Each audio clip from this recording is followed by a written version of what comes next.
ह्या सगळ्याकडे लक्ष ठेवणं एवढं जरी प्रत्येकाने केलं तरी सुद्धा कुठल्याही वेगळ्या डायग्नॉस्टिक टेस्ट न करता एकही पैसा फुकट न घालवता आपल्या पोटाचं आरोग्य व्यवस्थित आहे का नाही हे सहज कळू शकतं. सामान्य संकल्पनांना धक्का देणारं काहीतरी सांगतो बरं का, पण ते अतिशय सायंटिफिक आणि अतिशय व्हॅलिड. सध्या ग्रीन लिफी व्हेजिटेबल्स नावाच्या एका गोष्टीचा खूप गवगवा चालतो की पालेभाज्या खाव्यात. का खाव्यात? तर त्याने फायबर मिळतं आणि आपल्याकडे फायबर ह्याचा सगळा जोर सगळीकडे आपल्याला दिसतो.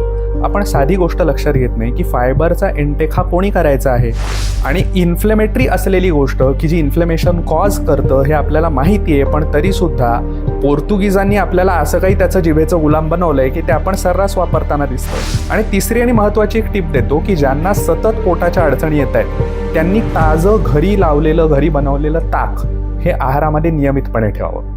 आणि ती घेण्याची सुद्धा एक पद्धत आहे बरं का. म्हणजे अनेकदा लोक एक ग्लास ताक पित असतात, तसं नाही आहे करायचं. ती मध्ये जे कर्कुमिनचा उल्लेख तुम्ही केलात तर ती नुसती कच्ची हळद खाल्ल्याने कधीही मिळत नाही. कारण कर्कुमिन हे असं कंपाऊंड आहे की जे हाय टेम्परेचरला असलेले फॅट आहेत त्याच्याचमध्ये ब्रेकडाऊन होऊ शकतं आणि त्यानंतरच ते शरीरामध्ये कन्झ्युमेबल किंवा ॲब्झॉर्बेबल या कंडिशनमध्ये जातं. आता आपल्याला माहिती आहे की आपल्या स्वयंपाकात कधीही कच्ची हळद वापरली जात नाही. वापरली गेली तर पूर्वीच्या गृहिणी कान पिळायच्या अशी परिस्थिती होती. आपल्याकडची पूर्वीचे कुठलेही ग्रंथ पाकशास्त्रातले जर बघितले तर ती तुपाची फोडणी अपेक्षित आहे. कारण स्मोकिंग पॉईंट हा जास्त असतो. स्मोक पॉईंट जास्त असल्यामुळे त्याचे जे बेनिफिट्स आहेत, स्मोक पॉईंटचे कमी टेम्परेचरला सुद्धा काम करत असतानाचे फ्री रॅडिकल्स निर्माण होऊ नये तिथपासून बरेच सारे. त्या तपशिलात न जाता आता फक्त एवढंच महत्त्वाचं त्यातलं, ताकात शिजवलेली वरीची भगर अतिशय उत्तम असलेली गोष्ट आहे. चवीलाही उत्तम लागते आणि ज्यांना पोटाचे त्रास होत आहेत, ज्यांना विशेषतः प्रोलॉंग असलेले लूज मोशन्सचे त्रास आहेत, त्यांना मळ बांधण्याकरता उपयुक्त असलेली गोष्ट असते. त्यामुळे अशा छोट्या छोट्या गोष्टी असतात की ज्या आपल्या जेवणात आपण इन्कॉर्पोरेट केल्या तर त्या अतिशय चांगल्या पद्धतीने आपल्याला वापर करून देतात. लाह्या हे वंडर फूड आहे एका पद्धतीने की ते आपण खूप जास्त प्रमाणात खात नाही. म्हणजे मी असा माणूस बघितला नाही जो म्हणतो मला लाह्या प्रचंड आवडतात आणि म्हणून मी 2-2 बोल भरून लाह्या खातो. बेचवच असतात ना. आणि किती आपण चिवडा जरी केला त्याला अगदी बेसिक जरी, तरी अशी काही चव नसते. मग याने होतं काय, तात्पुरती जी अर्ज आहे आपली भुकेची ती भागवली जाते पण जेवणाची वेळ हॅम्पर होत नाही. म्हणजे पूर्वापार जर आपण बघितलं तर वारानुसार नॉनव्हेज खाणं आजकाल झालंय काय माहितीये का की हे सगळं काहीतरी अंधश्रद्धाच आहेत असं म्हणून बाजूला टाकायला सुरुवात झाली आणि अडचणी झाल्या. वारानुसार नॉनव्हेज काय खायचं हो? त्या वाराला काय फरक पडतोय का त्या वाराच्या देवतेला फरक पडतोय?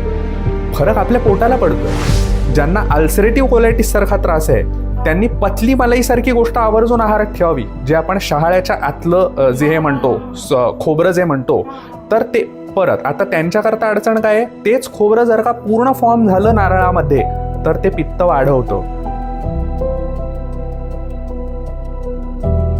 नमस्कार. अवतीभोवतीच्या नव्या कोऱ्या एपिसोडमध्ये तुम्हा सगळ्यांचं परत एकदा मनापासून स्वागत. आज आपला थंबनेलवरनं विषय तुम्हाला समजलाच असेल, पचनसंस्थेचं आरोग्य आणि आयुर्वेद. आणि त्याच्यासाठी आज आपल्याकडे आलेले आहेत आयुर्वेदाचार्य वैद्य परीक्षित शेवडे सर. सर, आपल्या कार्यक्रमामध्ये तुमचं मनापासून स्वागत. मुळात आपली पचनसंस्था उत्तम आहे की नाही हे ओळखण्याचे असे काही पचनसंस्था व्यवस्थित कशी आहे कसं ओळखायचं, कुठल्याही टेस्ट न करता आपल्याला ते ओळखता येतं. अगदी सोप्या गोष्टी मी सांगेन की ज्या आपल्या प्रत्येक प्रेक्षकाला स्वतःला लावून बघता येतील हे पॅरामीटर्स. एक तर पहिली गोष्ट अशी की आपल्याला वेळेवर भूक लागते का. अनेकदा आपण वेळेनुसार जेवत असतो पण भूक लागल्यानुसार जेवत नसतो. म्हणजे प्रत्येकाने जर स्वतःला विचारलं की आपण रोज कधी जेवतो तर 85 ते 90% लोक उत्तर देतील वेळ झाल्यावर.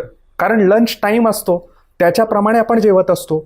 पण आपण आपल्या शरीराशी तादात्म्यच ठेवत नाही आहोत की आपल्याला भूक लागली आहे हो किंवा नाही. या जवळपास 85-90% लोकांना भूक लागलेलीच नसते, वेळ झाली म्हणून आपण फक्त जेवत असतो. मग पहिली गोष्ट, भूक जर आपल्याला वेळेवर लागते, सर्वसाधारणपणे पित्त प्रकृतीच्या व्यक्ती जर का सोडल्या आपण तर बाकी 2 प्रकृतींना दिवसातून 2 वेळेला भूक लागली तेवढं पुरेसं असतं.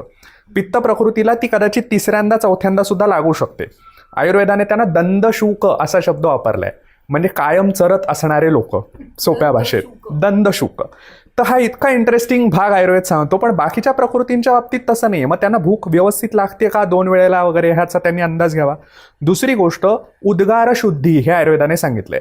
याचाच अर्थ आपलं जेवण झाल्यानंतर जवळपास 3 तासांनी 4 तासांनी जो काही ढेकर येतोय तो शुद्ध आहे का तो जेवण जे घेतलेलं होतं त्याच्याच चवीचं आहे.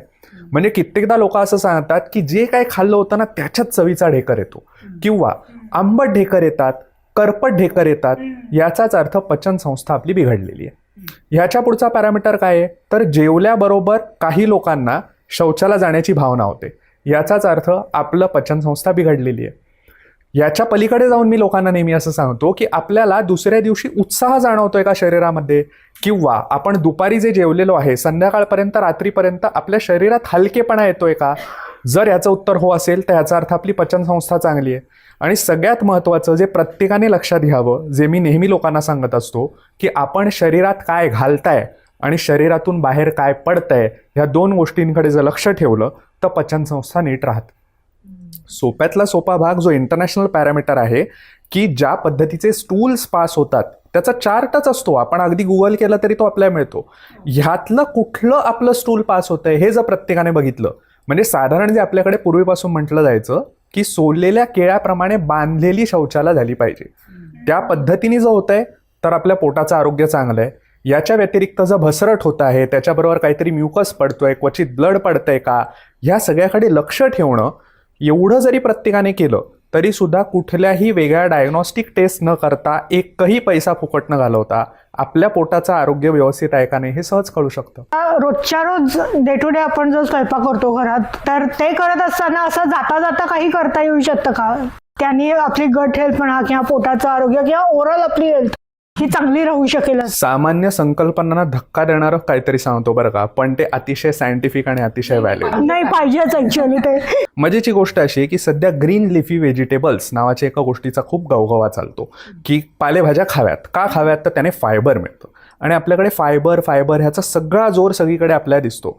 आपण साधी गोष्ट लक्षात घेत नाही की फायबरचा इंटेक हा कोणी करायचा आहे, ज्याला शौचाला साफ होत नाहीये किंवा कॉन्स्टिपेशन आहे त्याच्याकरता. का करायचं आहे, कारण फायबर्स आपल्या शरीरात पचत नाहीत आणि त्याच्यामुळे स्टूलचा व्हॉल्यूम वाढतो आणि फक्त शौचाला क्लिअर होते. याचाच अर्थ ज्यांना ऑलरेडी पचनसंस्थेचे त्रास आहेत त्यांनी फायबर कन्झ्युम करणं उपयुक्त नाही, आणि त्याच्यामुळे ज्यांना सतत अजीर्ण होतंय, सतत अपचन होतंय, त्यांनी पालेभाज्या नियमितपणे खाऊ नयेत. अनेकदा आपण असं बघाल की ज्या पेशंट्सना पोटाचे त्रास असतात त्यांनी पालेभाज्या जर खाल्ल्या तर एक तर त्यांना शौचाला लवकर होते, आणि दुसरी गोष्ट जे खाल्लेलं अन्न आहे ते तसंच्या तसं पडलेलं त्यांना शौचात दिसतं. हे अनेकदा ते पेशंट्स कंप्लेंट करतात. मग ह्याच्यामध्ये दोन प्रमुख गोष्टी, की एकतर पालेभाज्या आणि दुसरी कडधान्य, या गोष्टींचा वापर हा आहारात कमीत कमी ठेवावा. मग काय असावं जास्त, तर फळभाज्या, वेलवर्गीय भाज्या ज्या आहेत, पडवळ असेल, दुधी भोपळा असेल, तांबडा भोपळा असेल, दोडका असेल, या सगळ्या भाज्या ह्या सगळ्यांनी प्रामुख्याने जास्त प्रमाणामध्ये खाव्या, की जेणेकरून पोटाचं आरोग्य चांगलं राहील. दुसरी गोष्ट, आहारात हिरवी मिरची ही आपण जितकी बंद करू तितकं पोटाचं आरोग्य हे चांगलं राहील. हिरवी मिरची हे आपल्याकडचं पीक नाही आणि आपण रोज आहारात वापरतो. आणि इन्फ्लेमेटरी असलेली गोष्ट की जी इन्फ्लेमेशन कॉज करतं हे आपल्याला माहिती आहे, पण तरीसुद्धा पोर्तुगीजांनी आपल्याला असं काही त्याचं जिभेचं गुलाम बनवलंय की ते आपण सर्रास वापरताना दिसतं. आपण पूर्वीचं जर का साहित्य काढून बघितलं तर आपल्याला दिसेल की मिरी, सुंठ ह्याचा वापर व्हायचा स्वयंपाकामध्ये, पण हिरवी मिरची ही वापरली जायची नाही. आणि त्यामुळे मी नेहमी माझ्या पेशंट्सना सांगतो, आणि हजारो पेशंट्सना आजपर्यंत त्याचा फायदा झाला आहे. बरं, मी नेहमी एक सांगतो की घरातला एखादा व्यक्ती माझ्याकडे जर पेशंट म्हणून आला तर त्याच्याकरता वेगळं डाएट नाही करायचं आहे, म्हणजे त्या गृहिणींची कामं कशाला वाढवत बसायची. पण त्याच्यापेक्षा जर आपण मिरची सगळ्यांचीच बंद केली तर प्रत्येकांना फायदे होतात. आणि मी नेहमी सांगतो, ट्रायल मोडवरती 1 आठवडा बंद करून बघा, काही फरक जाणवला तर कंटिन्यू करा. ह्याच्याचवरती लोक कंटिन्युएशनमध्ये पुढे जातात. आणि तिसरी आणि महत्त्वाची एक टिप देतो, की ज्यांना सतत पोटाच्या अडचणी येत आहेत त्यांनी ताजं घरी लावलेलं, घरी बनवलेलं ताक हे आहारामध्ये नियमितपणे ठेवावं. आणि ती घेण्याची सुद्धा एक पद्धत आहे बरं का, म्हणजे अनेकदा लोक 1-1 ग्लास ताक पित असतात, तसं नाही आहे करायचं. जेवताना साधारणपणे 1 वाटी ताजं ताक, जे खूप जास्त आंबट नसेल पण अधमुऱ्या दह्याचं सुद्धा नसेल, दही पूर्ण विरजल असलं पाहिजे. अधुरं दही आणि अधुरं ताक हे शब्द इतके हे आहेत, मी मागे एकदा एकाच्यात म्हटलेलं पण होतं, त्या शब्दांनी अधुमरं व्हायला होतं. आयुर्वेदाने असं म्हटलंय की हा अधमुर दही जे आहे याला मंदक दधी असं म्हणून ते त्रिदोष प्रकोपक आहे असं सांगितलंय, तिन्ही दोषांना वाढवतं. याचाच अर्थ ते घेणं अपेक्षित नाही. मग त्याच्या पलीकडची गोष्ट अशी की नीट विरजलेलं जे दही आहे त्याचं व्यवस्थित घुसळून घरच्या घरी तयार केलेलं ताक. कारण हे मी याकरता सांगतोय, अनेकदा पेशंटना ताक घ्या असं सांगितल्यावर ते कुठे मिळतं असं तरी विचारतात, किंवा कुठल्या ब्रँडचं घेतलं का असं तरी विचारतात. तर तसं अपेक्षित नाही, घरच्या घरी लावलेलं असेल ते, त्यात थोडीशी सुंठ पावडर घालायची आणि 1 वाटी एवढ्याच प्रमाणात ते घ्यायचं. तर ते कसं घ्यायचं आहे, जेवताना मध्ये मध्ये एक एक घोट पाणी हे बाजूला काढून ठेवायचं आणि ताकच प्यायचं. पोटाचं आरोग्य किती सुधारतं हे करून बघा, तुम्हाला लक्षात येईल. पाणी नाही प्यायचं, त्याच्याऐवजी ताक. हा, जेवताना मध्ये मध्ये जिथे आपल्याला वाटतं आहे की आपल्या तोंडाला कोरड पडली तिथे घोटभर पाणी जिथे आपण पितो त्याच्याऐवजी ताक प्यायला सुरुवात करायची, की जेणेकरून पोटाचं आरोग्य सुधारायला मदत होते. का? ताकामध्ये लॅक्टोबॅसिलाई गेलेले आहेत, जे अत्यंत महत्त्वाचे. आता प्रोबायोटिकचा जमाना चालू आहे ना, मग ह्याच्यामध्ये आपण जर का घरगुती असलेलं प्रोबायोटिक घेऊ शकत असू आणि ते सुद्धा जेवताना का घ्यायचं, तर जेवणातले काही असे घटक की जे प्रीबायोटिक आहेत त्यांच्यासोबत ज्यावेळेला प्रोबायोटिक जातं त्यावेळेला त्याला सिम्बायोटिक काम करणं असं म्हणतात, की या दोन्ही गोष्टी एकत्रित पोटात गेल्या आणि मग तुमचा जे गट मायक्रोबायोम आहे, पोटातले आतड्यातले चांगले बॅक्टेरिया हे चांगले राहण्याकरता त्याची सगळ्यात जास्त मदत होते. दालचिनीची पूड ही खूप चांगली आणि ती म्हणजे ब्लड शुगर मॅनेज करते वगैरे, असं पण काय काय होतं. किंवा हळद, म्हणजे हळदीमध्ये कर्क्युमिन वगैरे ते आहे. पण ऍक्च्युली असं आहे की खूप लोकांना, आम्हाला सुद्धा रादर, की योग्य पद्धतीने ती कशी घ्यायची हेच माहिती नाहीये. तर एक्झॅक्टली काय आहे, म्हणजे हे उष्ण हीट ट्रीटमेंट आपण ज्याला म्हणतो ती सगळ्याला द्यायला पाहिजे का कच्चं खाणं, का त्याच्यातही परत व्हेरिएशन आहे? हां, एक खूप महत्त्वाची गोष्ट आहे की आपण भारताचा जरी विचार केला तरी सुद्धा एक तर असं आहे की मसाले कसे वापरायचे हे आपण जगाला शिकवलंय. त्यामुळे आपण खरंच अशा पोझिशनमध्ये नाही आहोत की बाकीचे कोणतरी रिसर्च करतील आणि ते आपल्याला परत शिकवायला जातील. छोट्यातलं छोटं उदाहरण हळदीचं घेऊया. हळदीमध्ये जे कर्कुमिनचा उल्लेख तुम्ही केलात, तर ती नुसती हळद, कच्ची हळद खाल्ल्याने कधीही मिळत नाही. कारण कर्कुमिन हे असं कंपाऊंड आहे की जे हाय टेम्परेचरला असलेले फॅट आहेत त्याच्याचमध्ये ब्रेकडाऊन होऊ शकतं आणि त्यानंतरच ते शरीरामध्ये कन्झ्युमेबल किंवा ॲब्झॉर्बेबल या कंडिशनमध्ये जातं.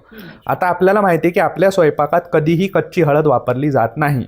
वापरली गेली तर पूर्वीच्या गृहिणी कान पिळायच्या अशी परिस्थिती होती की ती वापरली जात असताना फोडणीमध्ये वापरली जाते. मग फोडणीत, आता त्यातही मजेची गोष्ट अशी आहे की खरं म्हणजे फोडणी ही देशी गाईच्या तुपाचीच असली पाहिजे. आपल्याकडची पूर्वीचे कुठलेही ग्रंथ पाकशास्त्रातले जर बघितले तर ती तुपाची फोडणी अपेक्षित आहे. कारण स्मोकिंग पॉईंट हा जास्त असतो. स्मोक पॉईंट जास्त असल्यामुळे त्याचे जे बेनिफिट्स आहेत, स्मोक पॉईंटचे कमी टेम्परेचरला सुद्धा काम करत असतानाचे फ्री रॅडिकल्स निर्माण होऊ नयेत इथपासून बरेच सारे. त्या तपशिलात न जाता आत्ता फक्त एवढंच महत्त्वाचं त्यातलं की कर्कुमिन ब्रेक होण्याकरता तिथे ते महत्त्वाचं ठरतं, त्याच्यामुळे ते काम करतं. ही गोष्ट दूध, हळद किंवा पाणी आणि हळद ह्याच्यामध्ये तशा पद्धतीने होत नाही. दुसरी गोष्ट, मसाल्यांचा वापर हा आहारामध्ये अत्यंत मर्यादित सांगितलेला आहे आणि त्याच्यामुळे आपण बघतो आपल्याकडे कधीही पूर्वीपासून तिखट जाळ खाणं, मसालेदार खाणं ही पद्धत नव्हती. दही चांगलं की ताक चांगलं? गोरस वर्ग असं आयुर्वेदाने बेसिकली या सगळ्या गोष्टींना म्हटलेलं आहे. किती छान नाव आहे, गो रस वर्ग. आता ह्याच्यात पहिली गोष्ट महत्त्वाची आहे की हे गोचं असलं पाहिजे तरच तो गो रस वर्ग होईल. दह्याच्या बाबतीमध्ये सरसकटपणे अनेकदा असं म्हटलं जातं की दही हे खूप त्रासदायक असतं, दह्यामुळे खूप अडचणी होतात. खरं म्हणजे आयुर्वेद तसं काही म्हणत नाही आहे. आयुर्वेदाने सांगितलेलं आहे दह्याच्या बाबतीमध्ये मांगल्यकर असा शब्द वापरला आहे. आता एवढा छान शब्द जो वापरतो तर त्याचे एवढे दोष कसे काय असतील? मग अडचण कुठे येते तर ते कशा पद्धतीने खायचं याचे नियम पाळणं महत्त्वाचं आहे. आयुर्वेद असं सांगतो, न नक्तम दधी भुंजीत न चाप्य घृत शर्कराम. अगदी बेसिक जर सांगायचं झालं, रात्रीला दही खाऊ नका. तुम्ही दिवसभरामध्ये खाल्लं तर तेवढी अडचण नाही आहे. नचाप्य घृत शर्कराम ह्याचा अर्थ तूप असेल, साखर असेल किंवा मुगाचं कढण असेल, दही असेल थोडंसं, हे एकत्र करून खाण्याच्या असलेल्या गोष्टी आहेत. दही हे एकल खाऊ नये असं आयुर्वेदाला अपेक्षित आहे. नुसतंच एक वाटी दही जर का तुम्ही खाल्लं तर तुम्हाला पुढे जाऊन पचनाचे ते त्रास करेल. पण ह्याच्याऐवजी आपल्या जेवणातल्या कुठल्या गोष्टींबरोबर खाल्लं तेवढासा ते प्रॉब्लेम करणार नाही. त्याच्या पलीकडची जाऊन गोष्ट अशी की हे करताना परत ते उपयुक्त ठरेल. प्रॉब्लेम करणार नाही तर दूरच राहिलं, उपयुक्तच ठरेल. महत्त्वाची गोष्ट अशी की दही गरम करायचं नाही आणि गरम पदार्थांबरोबर खायचं नाही. कारण आजचे रिसर्च आपल्याला सांगतात की त्यातलं केसिन जे प्रोटीन आहे ते फाटतं तसं केल्यामुळे. मग आज ज्या वेगवेगळ्या मुघलाई डिशेस वगैरे वगैरे जे काय बनवलं जातं की ज्याच्यात दही घालूया, हे करणं विरुद्ध आहे. तर त्या गोष्टी करू नये, त्याने पोटाला त्रास होतात. ताक अधिक चांगलं याकरता की त्याच्यामध्ये ते घुसळलं गेल्यामुळे दह्याचं मॉलिक्युलर स्ट्रक्चर जे आहे ते बदललं आहे आणि ते पोटाला अधिक चांगल्या पद्धतीने ॲसिमिलेबल आहे. आपल्याला त्याच्या पलीकडचं मी सांगतो, आयुर्वेदामध्ये अतिसार, ग्रहणी, अर्श ह्याच्यासारखे जे रोग सांगितलेत त्याच्यामधल्या रेसिपीज आलेल्या आहेत वेगवेगळ्या आणि या रेसिपीजना दाधिकी किंवा ताकरिक अशा पाककृती म्हणतात. याचाच अर्थ दही ॲड करून केलेल्या वेगवेगळ्या रेसिपीज किंवा ताक ॲड करून केलेल्या रेसिपीज. ताकात शिजवलेली वरीची भगर अतिशय उत्तम असलेली गोष्ट आहे, चवीलाही उत्तम लागते आणि ज्यांना पोटाचे त्रास होत आहेत, ज्यांना विशेषतः प्रोलॉंग असलेले लूज मोशन्सचे त्रास आहेत, त्यांना मळ बांधण्याकरता उपयुक्त असलेली गोष्ट असते. त्यामुळे अशा छोट्या छोट्या गोष्टी असतात की ज्या आपल्या जेवणात आपण इन्कॉर्पोरेट केल्या तर त्या अतिशय चांगल्या पद्धतीने आपल्याला वापर करून देतात. बरं, हा गोरस वर्ग इथेच थांबतो का? नाही. गोरस वर्गाने पनीरबद्दल सुद्धा सांगितलेलं आहे. म्हणजे आजकाल तो खूप मोठा एक कल्प्रिट झालेला आहे की अनेक गोष्टींच्या बाबतीमध्ये. त्याला कारण असं आहे की आपण जे पनीर खातोय ते शुद्ध आहे का, इथपासूनची ती तयारी. घरी जर आपण पनीर तयार केलं तर जे लोक नियमितपणे व्यायाम करतात त्यांना त्यांच्या प्रोटीनची जी सोर्स आहे तो व्हेजिटेरियन सोर्स चांगला मिळावा याच्याकरता पनीर खायला काही अडचण नाही आहे. आयुर्वेदाने एवढंच सांगितलं आहे, ज्यांची भूक व्यवस्थित आहे आणि जे नियमित व्यायाम करतात अशा लोकांनी क्वचित पनीर खायला काहीही अडचण नाही, असे आयुर्वेदातले संदर्भ आहेत. किलाट, मोरट ह्या पद्धतीचे शब्द जे वापरले गेलेले आहेत ते पनीर करता. आणि ज्याला आपण गाईचा चीक म्हणतो, ज्याच्यापासून खरवस तयार केला जातो. आता खरवस ही गोष्ट सुद्धा हजारो वर्ष जुनी आहे, त्याच्यामुळे त्याचे उल्लेखही आयुर्वेदामध्ये आलेले आहेत. तर त्यामुळे ह्या गोष्टी काही नाकारण्याजोग्या नाही आहेत. कोलेस्ट्रॉलचे त्याच्यामध्ये इम्युनोग्लोब्युलिन्स कसे जास्त आहेत याचे रिसर्चेस आज होतात. तर आमच्या पूर्वजांना काहीतरी माहीत असेलच त्याच्याबद्दल, म्हणून तर खरवसासारखी छान असलेली गोष्ट त्यांनी नमूद करून ठेवली. असं आहे की हे जे मॉडर्न लाईफस्टाईल आहे ही असं पण आयुष्याचा अविभाज्य भाग बनलेली आहे. तुम्ही कितीही ठरवलं तरी तुम्ही नाही 8 वाजायच्या आधी जेवू शकत. कित्येकदा असं होतं की रात्री घरी यायलाच 10 सव्वा 10 होतात. मग त्याच्या पुढे म्हणजे जेवण वगैरे करायचं. मग त्याच्यामध्ये असं काही आवर्जून इन्क्लूड करावं का की दुसऱ्या दिवशी पोट साफ होईल. त्यांनी एखादा छोटासा डबा हा जर का आपल्याबरोबर कॅरी केला किंवा रात्रीला भरपेट जेवलं नाही. एरवी आयुर्वेद असंही सांगतो की एक साधारणपणे 1/4 भाग हा पोटाचा रिकामा ठेवा, दोषांच्या चलनवलनाकरता. अशा कंडिशनमध्ये तो जवळपास अर्धा रिकामा ठेवणं हे जास्त महत्त्वाचं आहे. ज्या लोकांना खरंच उशीर होतोय त्यांनी एरवीपेक्षा कमी जेवून तिथे साधारणपणे पुढे झोपण्यामध्ये आपल्याला थोडा जास्त वेळ देता येतोय का, जेवण आणि झोप याच्यामध्ये हा वेळ जेवढा जास्तीत जास्त वाढवू शकाल तेवढी ती गोष्ट चांगली आहे. अनेकदा प्रश्न असू शकतो, नाही आम्हाला मध्ये भूक लागते मग आम्ही करायचं काय. तर त्यावेळेला अगदी सोपा उपाय सांगतो की साळीच्या लाह्या हा सगळ्यात चांगला असलेला पर्याय. तांदळाच्या लाह्या ज्या असतात त्याचा घरच्या घरी चिवडा तयार करा, तो खा. किंवा धान्याचे पफ्स मिळतात मार्केटमध्ये, त्याचं चिवड्यासारखं तयार करा. याने होतं काय माहिती का, लाह्या हे वंडर फूड आहे एका पद्धतीने की ते आपण खूप जास्त प्रमाणात खात नाही. म्हणजे मी असा माणूस बघितला नाही जो म्हणतो मला लाह्या प्रचंड आवडतात आणि म्हणून मी 2-2 बोल भरून लाह्या खातो. बेचवच असतात ना. आणि किती आपण चिवडा जरी केला त्याला अगदी बेसिक जरी, तरी अशी काही चव नसते. मग याने होतं काय, तात्पुरती जी अर्ज आहे आपली भुकेची ती भागवली जाते, पण जेवणाची वेळ हॅम्पर होत नाही. नाही तर 7 वाजता जर का काहीतरी वडाच खाल्ला, समोसाच खाल्ला की ते पचवेपर्यंत पुढे मग जेवणाची वेळ पुढे पुढे ढकलली जाते. तर हे थोडेसे जुगाड जर का लावले तर प्रत्येकाचं आरोग्य चांगलं राहण्याकरता त्याची मदत होऊ शकते. पण अजून एक असं फूड आहे की जे बहुतेकांना आजकाल आवडतं, खूप लोक ते फॉलो करतात, ते म्हणजे नॉन व्हेजिटेरियन. आयुर्वेद याच्याबद्दल काय सांगतो? नॉनव्हेज खावं खाऊ नये? नाही, मी आधीच तुम्हाला सांगितलं तसं की आयुर्वेदाने सरसकट निषिद्ध असं फारच कमी गोष्टी सांगितलेल्या आहेत. तर मांस वर्ग आणि त्याचे गुणधर्म हे आयुर्वेदाने वर्णन केलेले आहेत. त्यामुळे आयुर्वेदाने मांस निषिद्ध आहे असं सरसकट सांगितलेलं नाही.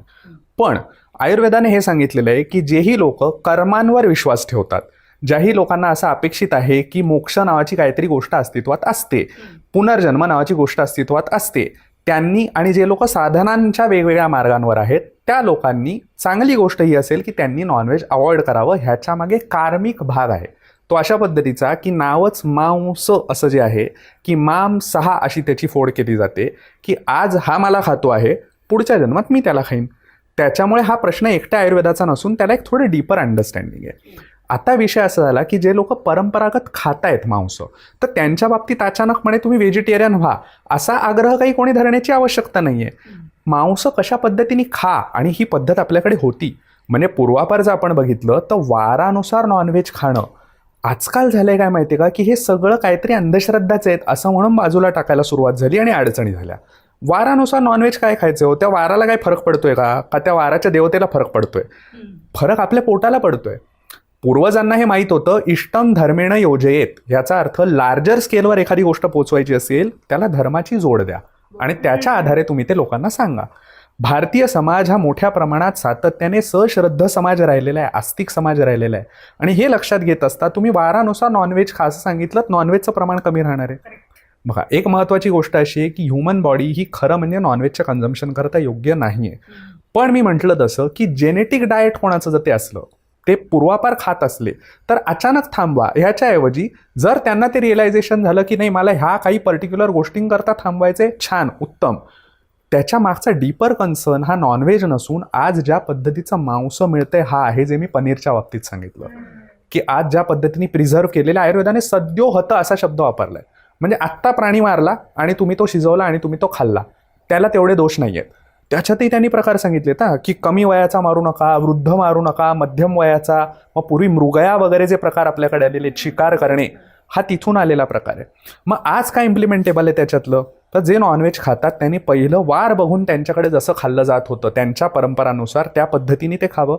दुसरी गोष्ट, शक्यतो रात्रीच्या वेळेला नॉनव्हेज खाऊ नये. दुपारच्या वेळेला नॉनव्हेज खाल्लं तर दिवसभरामध्ये ते पचू शकतं, रात्रीच्या वेळेला खाल्लं हमखास त्रास होतात. आणि ह्या सगळ्यामध्ये आपण पोर्शन कंट्रोल नॉनव्हेजच्या बाबतीमध्ये जेवढा करू तेवढी गोष्ट महत्त्वाची आहे. परत तिथे जिभेचा भाग येतो. त्याच्या पलीकडची महत्त्वाची गोष्ट मी तुम्हाला सांगतो ह्या अनुषंगाने. जगभरामध्ये जिथे जिथे अल्कोहोलचं कन्झम्पशन केलं जातं, खरं म्हणजे ते करू नये, पण अल्कोहोलचं कन्झम्पशन हे जेवणाच्या सोबत केलं जातं. आपल्याकडे अल्कोहोलच्या सोबत जेवलं जातं. आपल्याकडे बसूया ही जी एक प्रथा झालेली आहे सध्या, ती घातक ह्याच्याकरता आहे की ह्याच्यामध्ये दारूला प्रामुख्याने बघितलं जातं आणि मग त्याच्यासोबत असलेला मांसाहार जो आहे हे डेडली कॉम्बिनेशन होतं आणि त्याच्यामुळे असंख्य प्रकारचे त्रास हे वाढीला लागतात. मी परत सांगतो, मुळात ह्याच्यात मद्यपानाचं समर्थन कुठेही नाही, कुठल्याही सुज्ञ व्यक्तीने ते करूच नये. पण ज्यांचं होत असेल त्यांनी प्रिडॉमिनंटली हे लक्षात ठेवावं की आपण लेट नाईट पार्टीज ज्या सगळ्या करतोय त्या सगळ्या आपल्या आरोग्यावर बेतणार आहेत, एवढं नक्की. फळं आणि सुकामेवा या ज्या दोन गोष्टी आहेत या सगळ्यांना खायला चालतात की त्याच्यामध्ये काही असं आहे, म्हणजे अमक्या लोकांनी खावं किंवा तेवढ्यांनी जास्त खावं, वय वाढेल तसं ते प्रमाण कमी कमी करावं, असं काही आहे त्याच्यामध्ये? एक सगळ्यात महत्त्वाची गोष्ट अशी की सरसकट कुठलीही गोष्ट सगळ्यांनी खावी अशा पद्धतीची नसतेच. मी मगाशी म्हटलं तसं कस्टमायझेशन आपल्या पोटाला युजफुल आहे का नाही. सोपी गोष्ट काय कळण्याची, आपण खाल्ल्यावरती ते आपल्याला पचतंय का नाही. अनेक लोक असे असतात की आयुर्वेदाने मूग ही गोष्ट सदापथ्य असं सांगितलेली आहे की कायम खाल्ली जाऊ शकते अशा पद्धतीचं एकमेव कडधान्य, सन्माननीय अपवाद असं आपण म्हणूया. काही लोकांना नेमका तोच पचत नाही, असेही लोक असतात. आयुर्वेदाने गुल्म नावाचा व्याधी सांगितलंय की ज्याच्यामध्ये मूग निषिद्ध सांगितलेत. ह्याचाच अर्थ सरसकटीकरण नाही. गुल्मा पोटाचा व्याधी आहे एक प्रकारचा, म्हणजे त्याला बाकीचे बरेच सारे प्रकार आहेत गुल्माचे, पण पोटामधला विशेषतः. तर असे सगळं कस्टमायझेशन हे महत्त्वाचं. मग त्याच्यामध्ये फळांच्या बाबतीतले बेसिक नियम सांगतो की फळं एकतर रिकाम्या पोटी खावीत. जेवल्यावर फळ खाणं हे प्रॉब्लेमॅटिक आहे. अनेकदा डेझर्टचं ऑप्शन म्हणून फळ खाल्लं जातं, अडचणी तिथे निर्माण होतात. आपलं पोट पूर्ण भरलंय आणि मग आपण फळातली जी ॲडेड शुगर आहे ती खाल्ल्यावरती पोटावर लोड टाकणार आहोत. आणि परत कच्ची असलेली कुठलीही गोष्ट ही जेवढी आपण कमी ठेवू आहारामध्ये तेवढं चांगलं आहे. याचा अर्थ फळं खाऊच नाहीत असं नाही, प्रमाणात खावीत. सीझनल फ्रुट्स खावीत का, खावीत, पण ह्याचा अर्थ उन्हाळा आलेला आहे म्हणून आम्ही कलिंगड खातो असं नाही आहे. त्याला कारण असं आहे की ह्यामध्ये अनेक सारे डिटेल्ड गोष्टी आहेत की त्या ऋतूतलं तेवढंच असलेलं फळ त्याप्रमाणे खाल्लं गेलं, प्रिडॉमिनंटली सकाळच्या नाश्त्याकरता प्रेफरेबली, तर ती गोष्ट चालू शकेल. दुसरं, ज्यांना डायबिटीज आहे अशा लोकांनी जास्त काळजी घेणं अपेक्षित आहे. GI इंडेक्स कमी असलेली फळं त्यांनी खावीत. तिसरं, मी म्हटलं तसं की ज्यांना ग्रहणीचे त्रास आहेत त्यांना फळं पचणार नाही आहेत, त्यांनी त्या फळांकडे जास्त बघू नये.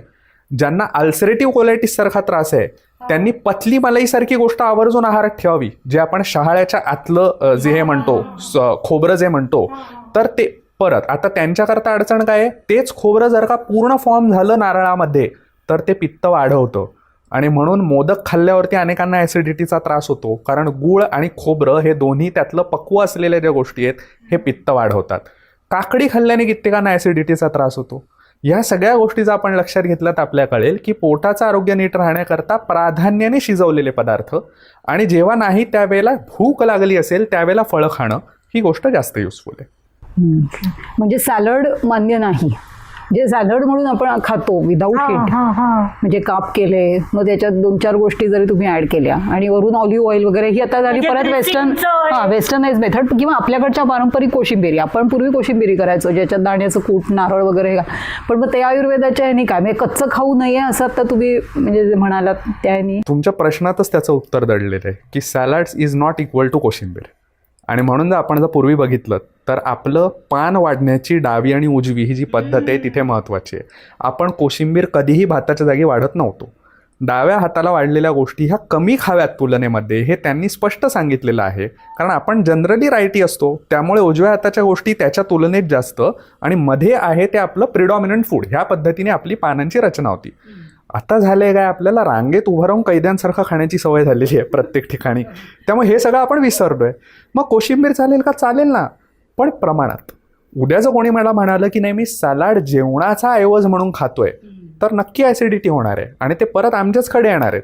माझी नेहमीची तळमळ ही असते की लोकांना वैद्याची पायरी कमीत कमी चढायला लागावी, ह्याच्याकरता मेहनत घालणं हे वैद्याचं पहिलं काम आहे. आपल्याला आश्चर्य वाटेल, पण आयुर्वेदाच्या ग्रंथांमध्ये वैद्याचं पहिलं स्थान कुठे असावं असं सांगितलं माहिती आहे का? महानस, ह्याचा अर्थ किचनमध्ये. राजाच्या किचनमध्ये एक वैद्य कायम तैनात असायचा, कारण काय पदार्थ कसे बनतायत याच्यावरती त्याचं संपूर्ण आरोग्य अवलंबून असणार आहे, याच्याकरता ते सांगितलेलं आहे. आणि म्हणून कोशिंबिरी खायला हरकत नाही. वेगवेगळ्या प्रकारच्या कोशिंबिरी आवर्जून खाव्या, पण भाजीचा ऐवज म्हणून, पोळीचा ऐवज म्हणून खाऊ नयेत. कोशिंबीर म्हणून त्या खाव्यात, तर पोटाचं आरोग्य चांगलं राहायला त्याची मदत होते. पण म्हणजे त्या पचायला जड असतात किंवा असं असं काही आहे तुमच्याकडे? अर्थातच. सॅलड हा जो प्रकार असतो, असे एक सोपी गोष्ट आहे की, हो ऑफकोर्स सोपी गोष्ट आहे की जर ते पचायला हलकं असतं किंवा सोपं असतं तर आपण आगीचा शोधच लावला नसता ना. सोपी गोष्ट झाली असती. म्हणजे सगळ्या गृहिणींना किती सुट्टी मिळाली असती की ते म्हणाले असते की सगळ्यांकरता रात्रीला काय सॅलड, काही शिजवायचं नाही, काही करायचं नाही, फक्त चॉपिंग करायचे, वरून काहीतरी आपण ड्रेसिंग ड्रिझल केलं आणि खायला दिलं. नाही तसं होत ना ह्या सगळ्या गोष्टींनी. दुसरी गोष्ट अशी मी परत आपल्याला सांगतोय, सलाडचा गवगवा कुठून आला? ज्या देशांमध्ये सकाळपासून नॉनव्हेज खाल्लं जातं, बेकनपासून, बीफपासून यांची सुरुवात होते, ज्यांच्याकडे नॉनव्हेजचे, मी जसं मगाशी म्हटलं की वार बघून खाण्याची पद्धतच नाही आहे, त्यांना पोटाचं आरोग्य नीट राहावं, पोटाचं आरोग्य नीट राहण्यापेक्षाही त्यांना सकाळी शौचाला साफ व्हावं, रफेज म्हणून सॅलड त्याच्यासोबत खाण्याची पद्धत आली. आता जी पद्धत आपल्या देशात नॉनव्हेज खाण्याच्या बाबतीत नाहीच आहे, तिथे त्याचा आग्रह आपण का धरावा? किंवा आपलं वातावरण हे युरोपसारखं आहे का, अमेरिकेसारखं आहे का? नाही आहे. मग मी म्हटलं जसं की त्या देशातलं वातावरण जसं आहे, क्लायमेट जसं आहे, तापमान जे आहे, त्यानुसार त्या देशातला आहार असला पाहिजे. आणि हा प्रगाढ विचार आपल्या पूर्वजांनी केला आहे. आणि म्हणूनच काश्मीर ते कन्याकुमारी एकच एक आहार हा कधीही आपल्या देशात घेतला जात नव्हता. त्या ठिकाणच्या ज्या पाककृती बदलल्या ह्या त्यानुसार बदलल्या. तर त्याचप्रमाणे तुम्ही भारतात काश्मीर ते कन्याकुमारी कुठेही बघा, कुठेही आपल्याला सॅलड हा जेवणाचा ऐवज, पर्याय म्हणून वापरलेला दिसत नाही. कोशिंबिरी वेगवेगळ्या दिसतात. अगदी साऊथमध्ये गेला पचडीचे वेगवेगळे प्रकार आपल्याला सध्यामध्ये वाढलेले दिसतात, पण ते एवढे एवढे एवढे असेच वाढलेले दिसतात. मध्ये खातात ते भातच खातात. मला वाटतं आज ह्याच नोटवर आपण आपलं डिस्कशन इथे थांबवूयात, कारण या याच्यामधनं खूप काही हाताला लागलं आहे, तरी पण बरंच काही हाताला लागायचं बाकी आहे असं आम्हाला वाटतं. आणि त्याच्यासाठी तुम्ही वैद्यांची मदत घेतलेलीच चांगली. कृपा करून स्वतःच्या मनाने कुठल्याही प्रकारचे प्रयोग करू नका. जे काही आजचं पॉडकास्ट आम्ही अरेंज केलं होतं त्याचा मुख्य हेतूच हा होता की लोकांच्या मनातले जे काही गैरसमज आहेत ते दूर व्हावेत त्याच्या माध्यमातून. आणि काही बेसिक गोष्टी मात्र तुम्ही जे जाता जाता करू शकता, रोजचं स्वयंपाक करताना किंवा जेवताना, त्या तुम्ही करू शकाल. आणि त्या ह्याच्यातनंच आपण आज हे अरेंज केलं होतं. सरांनी आज इथे येऊन आपल्याला खूप काय म्हणूया त्याला, वेगळ्या प्रकारच्या टिप्स असं नाही म्हणता येणार, पण खूप वेगळी इन्फॉर्मेशन शेअर केली. एपिसोड आवडला असेलच, जास्तीत जास्त लोकांपर्यंत तो शेअर करा. चॅनलला सबस्क्राईब करायला विसरू नका. धन्यवाद.